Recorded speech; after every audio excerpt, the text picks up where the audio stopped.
Today I'm working on Crystal's CB400. I want to show you how to make some quick and easy seat bases or seat pans. So let's make it happen.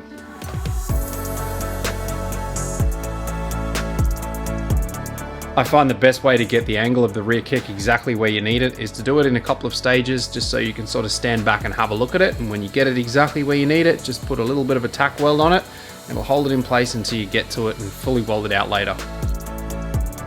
To kickstart this project, we're going to start with a coffee and also some cardboard. Now the cardboard can be laid down and roughly measured.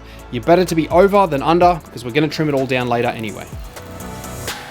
If you're using this cardboard with the multiple layers and you're anything like me trying to get the template as close as you possibly can, I find sanding the edges gets that nice smooth transition all the way around.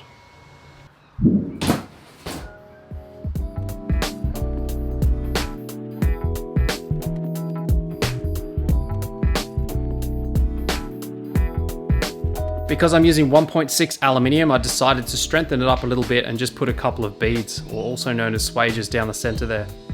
As you can see, I've done a few little practice runs here to sort of get the hang of it, and a few of them went okay, but this one didn't quite go as well as planned.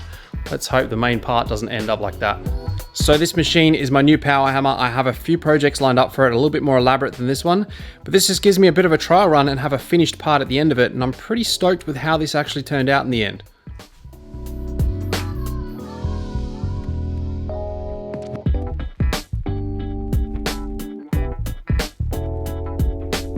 So while you're watching this video, don't forget to support the companies that support me, like Quadlock, and get yourself a 10% discount on the strongest mounting system for your mobile phone. It's the same one I use and I absolutely love these things. So I've shown this trick in the past, but it's a really good one. So I'm going to show you again for anyone who hasn't seen it. This line here is going to be your upholstery line, so it needs to be fairly accurate. And the best way to do that, to make it perfectly in line with the frame, you can use a piece of timber or a couple of carpentry pencils like this and just tape them together.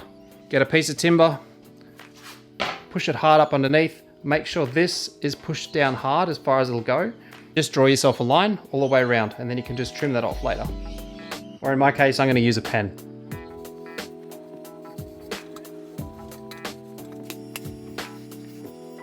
So now the aluminium one is all pretty much finished and trimmed up. I'll show you how it fits a little bit later on, but let's get started on the timber one. When it comes to using timber, or in my case plywood, I would highly recommend getting yourself some marine ply. It's a better quality timber, it has different style of glue, so it will hold up in the elements and it won't twist as easy.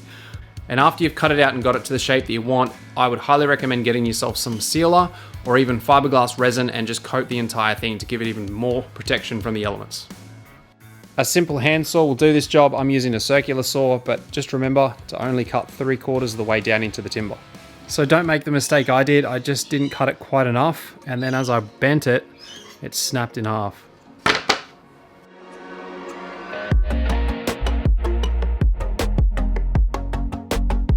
So I'm not planning to use this timber one, but just in case this happens to you, I'll show you a quick fix.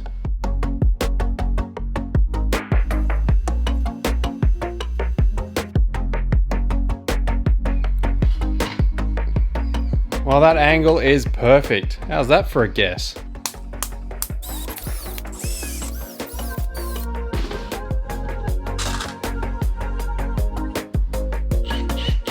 So there you go, Crystal now has 2 new seat bases to choose from. Now we can put the foam on it and start carving up the seat.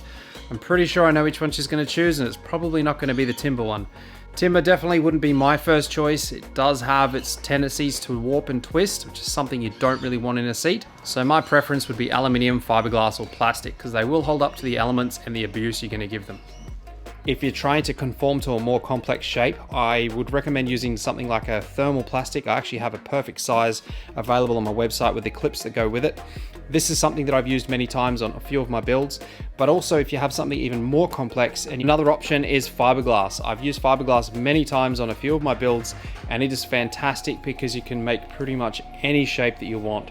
Work the mesh, put the resin in, put a few layers together, and once you've got that set, you just peel it off and it will be exactly the shape that you need. I have a few videos on showing the entire process of how to build a thermal plastic seat base as well as a fiberglass seat base.